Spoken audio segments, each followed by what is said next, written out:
Batman having a kid sidekick is comical, literally. And this isn't just about James Gunn's new Batman movie, but I'm speaking generally.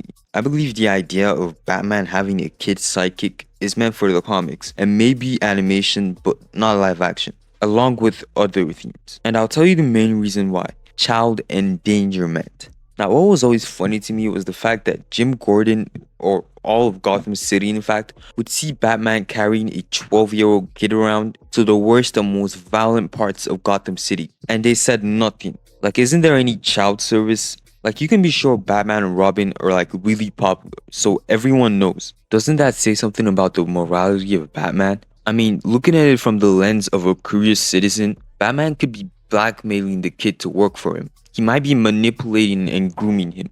It's literally child labor. And Robin, whichever Robin, isn't responsible for his or herself. So they are very much being endangered by Batman. I mean, this is kind of like a father allowing their kid to watch graphic or inappropriate content. Or worse, because Gotham is dangerous. And you can be sure that all the Robins have seen some really messed up stuff while in their tenure as Robin. Not to talk of what they've endured. No kid should have to deal with that. And this isn't just about their competence, but the mere fact that they are not responsible for themselves, as they are legally not adults. This just creates an opening for Batman villains to target Robin to hurt Batman. And I'm not a Snyder cultist, but I'm a bit of a realist. And even in the more hopeful and colorful universe, crime fighting is dangerous and bad things can happen. There's a reason there's almost no live action Batman with a young Robin. And when I watched Penguin, it made me appreciate that decision all the more. Because it shows you how horrible Gotham truly is. And this isn't just about their relationship with Batman.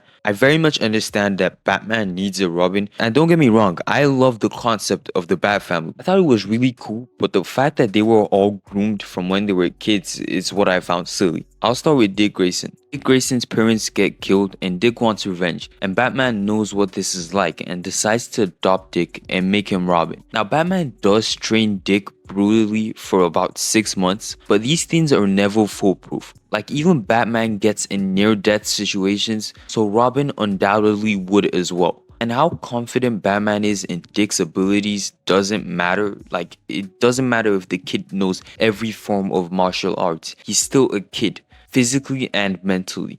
Sure, witnessing the death of your parents is traumatizing, but it doesn't make you immune to more trauma. Now, what I think he should have done was to just sponsor his education or set him up for life in a way that doesn't involve him being in his life. And let's say he just has to bring him in. He has to help this kid and kept him as like the kid in the chair, like Barbara Gordon is now. And sure, he can and should train him, but you shouldn't allow him to go on patrol until he's at least 16 and looks like an adult and can pass for one. Then there's Jason Todd.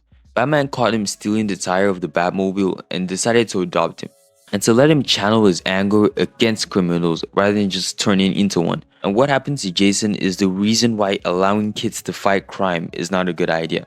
When you factor in that Batman couldn't have trained Jason to act perfectly to situations, and the fact that Jason is still a kid, if I'm right, he was 15, which is still young, and those crash outs are things that are in his nature, you see that this outcome makes sense. For me, it's the fact that a kid died in Batman's watch. And sure, Batman has beat himself up enough. Doesn't that just make it sad that not only did he die because he lacked proper guidance, but he was kind of just forgotten? Like, think about it. How many Gotham citizens go, oh, there's this one Robin. Like, he was just buried under all the other Robins. Quick reminder to subscribe. And then there's Tim Drake. In this case, it's pretty similar to Dick Grayson. I get Batman needed him more than he needed Batman, but Batman still allowed him to operate as a kid. And sure, he was experienced and much more level-headed than Jason, but he still shouldn't have been allowed to be Robin. I mean, he was 14 when he became Robin. And I know some kids mentally develop differently, but this is an anime. And then there's Damien. And this one is a bit interesting and understandable to a point. Now, Damien is a trained assassin, but he's Batman's son, therefore his responsibility. So it isn't just about taking him in, but about turning him away from being a killer. Kind of like Jason, but Damien is already very, very competent and has shown time and time again that he can very much handle himself. And while that doesn't make allowing attention 10-year-old kid fight crime justified? It's different because the damage had already been done. He had already been groomed mentally and already killed. So the best way to reverse that would be to make him Robin, because grounding him and keeping him away from the streets doesn't really work, and that doesn't even fix the problem. The problem I have with this is that he's 10. Even if you can argue that he's mentally above that, physically he's not. And he has pulled feats that 10-year-old bones just cannot. Like, it's gonna be really hard to sell a 10-year-old kid physically beating up big trained men in live action. And don't say, oh, aliens and gods exist, but you're complaining about this, because